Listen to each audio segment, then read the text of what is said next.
Okay, good morning guys. Today I'm gonna cook fried tenderloin with honey garlic sauce. So the tenderloin I marinated with soy sauce and black pepper, and then these are the ingredients for the sauce. So honey garlic sauce. So 1/2 cup low sodium soy sauce, 1/3 cup honey, and then 2 tablespoons brown sugar, and then 5 to 6 large of garlic cloves minced, and then 2 tablespoon rice vinegar, and then 1/4 cup water, and 1 tablespoon corn.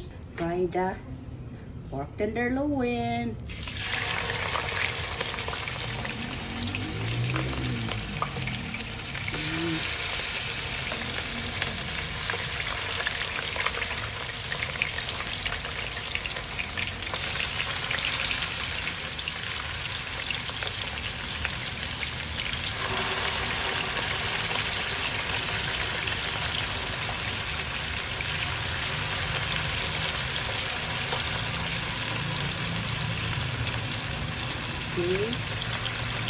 Okay, guys, so that's it.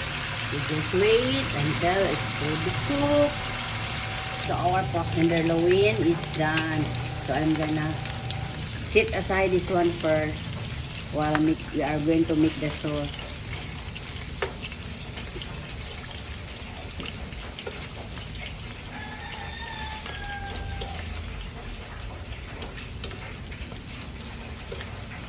Okay guys, so we're gonna set aside this one.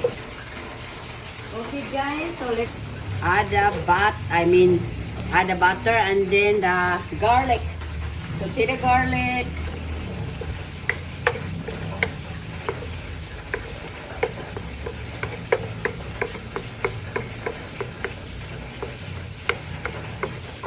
Or guys.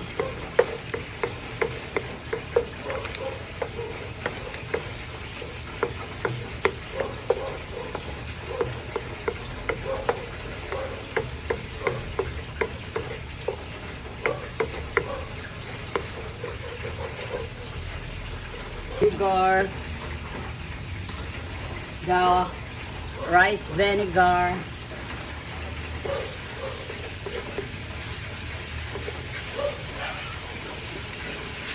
we forgot the soy sauce.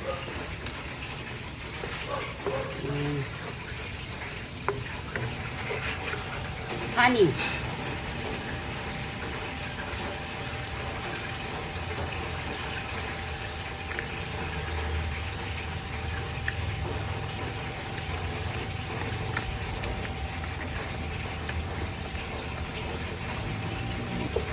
And then water.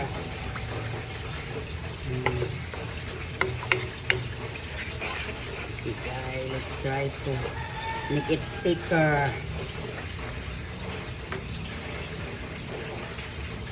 But we make it thicker first. Honey garlic sauce, guys. It's super yummy. Pork tenderloin.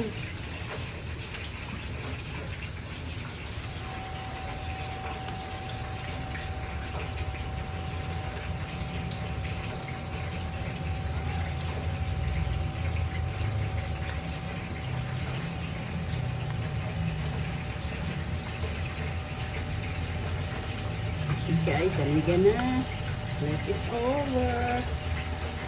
Okay.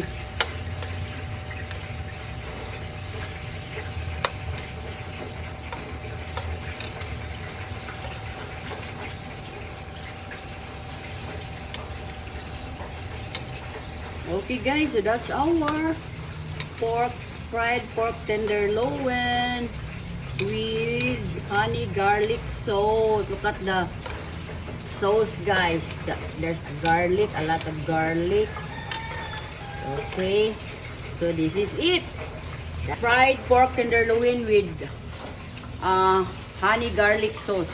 Fried pork tenderloin with honey garlic sauce is done. Okay, I'm gonna off the heat now. And now it's tasting time. So I'm gonna taste this one, guys, the smaller one.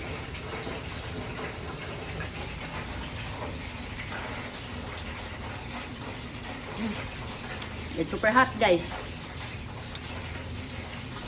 Initain. It's super yummy, guys. Okay, guys. It's super yummy, but it's still very hot.